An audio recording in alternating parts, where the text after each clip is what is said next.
하나님에 대한 우리의 편견입니다. 우리는 하나님을 어떤 분으로 여기느냐? 매사에 이래라 저래라 우리에게 명령하시는 분으로 생각합니다. 왜냐하면 부모님이 그랬기 때문에.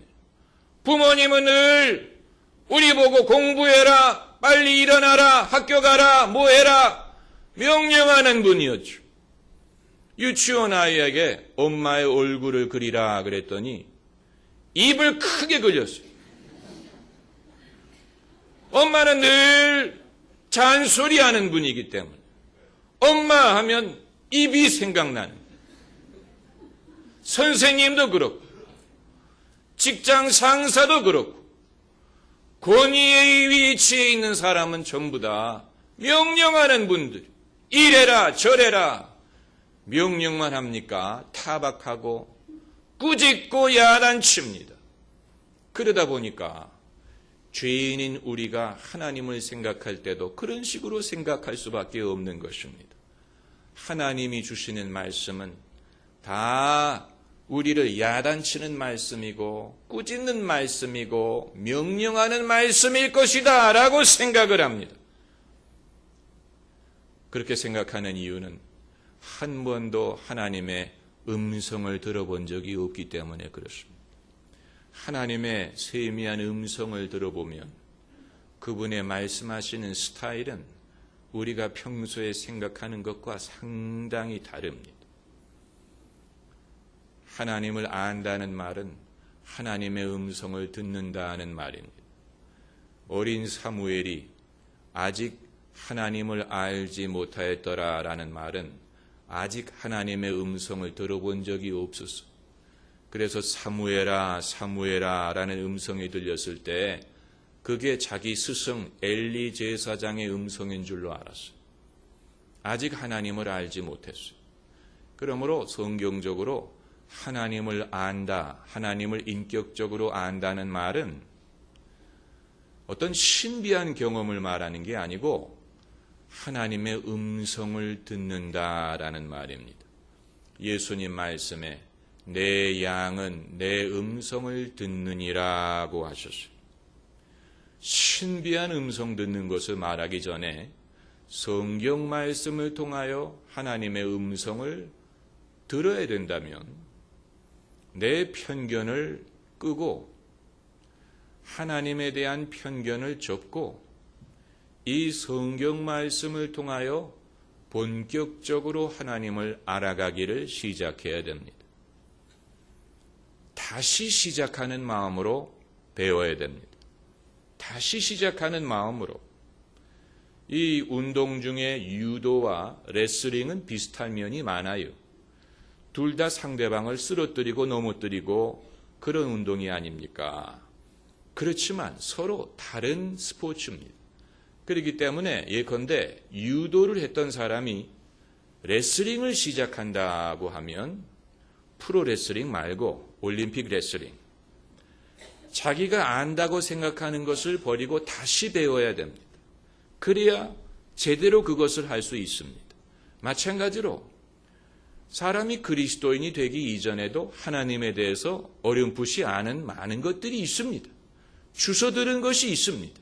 그러나 이제 여러분이 하나님의 백성으로 하나님을 교제하고 신령과 진정으로 하나님을 예배하려고 하면 지금까지 갖고 계셨던 모든 주워들은 것을 다 버리고 새로 배우는 마음으로 진지하게 성경 말씀부터 접해야 되는데 그러기 위해서는 이 성경 말씀이 한 말씀 한 말씀이 다 의미가 있고 여기에 비밀이 있고 지금까지 내가 오해하고 있었던 것들이 얼마나 많은지 모른다는 것부터 배워야 됩니다. 그래서 사람들이 자기 안경을 쓰고 성경 말씀을 읽으니까 너희는 세상의 소금이 되라, 소금이 됐으면 좋겠다, 뭐 소금이 왜 아니냐, 왜 후춧가루냐, 뭐 이런 말씀으로 들리는 것이. 그래서 사람들이 대표 기도할 때 자주 하는 말이 하나님은 저희 보고 소금이 되라고 하셨는데 저희는 소금이 아니고 뭐 후춧가루가 되고 뭐 미원이 되고 뭐 짠맛을 뭐 언제 하나님이 우리 보고 소금이 되라고 했습니까? 소금이 되라고 하신다고 소금이 될 수 있겠습니까? 왜 주님의 말씀을 왜곡하고 소위 자기를 낮춘다는 의미에서 자기를 낮추는 것뿐만이 아니고 하나님이 말씀하신 나의 입지까지도 낮추게 되면 그건 불신이, 그건 의심이, 그건 하나님의 말씀을 부정하는 것입니다. 만약에 하나님이 내가 너를 사랑한다 하고 말씀하실 때 아니에요. 그럴 리가 없어요. 나는 하나님 사랑 받을 자격 없어요. 그런 말씀하지 마세요. 그렇다면 그건 하나님의 말씀을 부인하는 것이지요. 그럴 때는 내 자격이 어떠하든 간에 나 같은 사람을 사랑하시니 감사합니다. 이래야죠. 받아들여야죠. 그게 아니고 나는 그럴 자격 없으니까 나한테 그런 말씀하지 마세요. 그건 바보 같은 사람입니다. 마찬가지로 내가 너를 깨끗하게 했다고 말씀하시면 내 경험이 어떻든 내 생각이 어떻든 아멘. 하나님이 깨끗하게 하신 것을 누가 더럽다고 하겠습니까? 아멘. 할렐루야. 받아들이고 믿어야 되는데 그게 아니고 아니에요. 저는 아직도 추합니다. 이렇게 하게 되면 그건 겸손이 아니고 불신이고 하나님의 말씀을 부인하는 것밖에는 되지 않습니다.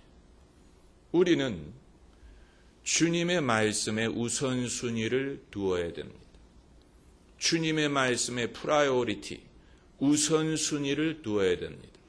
내 생각, 경험, 감정, 내가 나를 판단하는 것, 이런 것 위에 하나님의 말씀을 두어야 됩니다. 하나님의 말씀이 먼저예요. 하나님의 말씀과 내 생각이 서로 불일치할 경우에 하나님의 말씀이 옳습니다.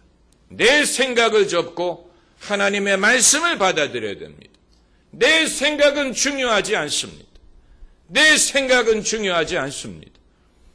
그렇다고 하나님이 우리의 생각을 무시하는 건 아니지만 그러나 내 생각은 너의 생각보다 높다. 하늘이 땅에서 높은 것 같이 My thought, 내 생각은 너의 생각보다 높다고 하셨어요.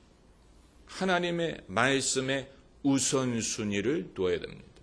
그러므로 그리스도 예수 안에 있는 자는 새로운 피조물이라 이전 것은 지나갔으니 보라 새 것이 되었도다. 이것도 직설법입니다. 명령어가 아니에요. 새로운 피조물이 됐으면 좋겠네. 아니, 되기를 원하네. 그것도 아니에요. 되거라도 아니에요. 새로운 피조물이니라 선포한 거예요. 놀랍지 않습니까? 놀랍지 않습니까? 그리스도 예수 안에 있는 자는 새로운 피조물이라 선포한 겁니다.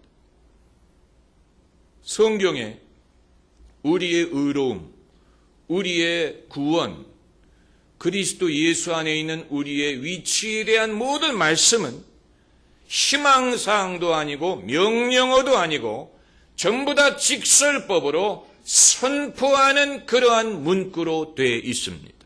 이것은 여러분 문법상의 문제인 것뿐만이 아니고 신학적인 문제입니다. 우리가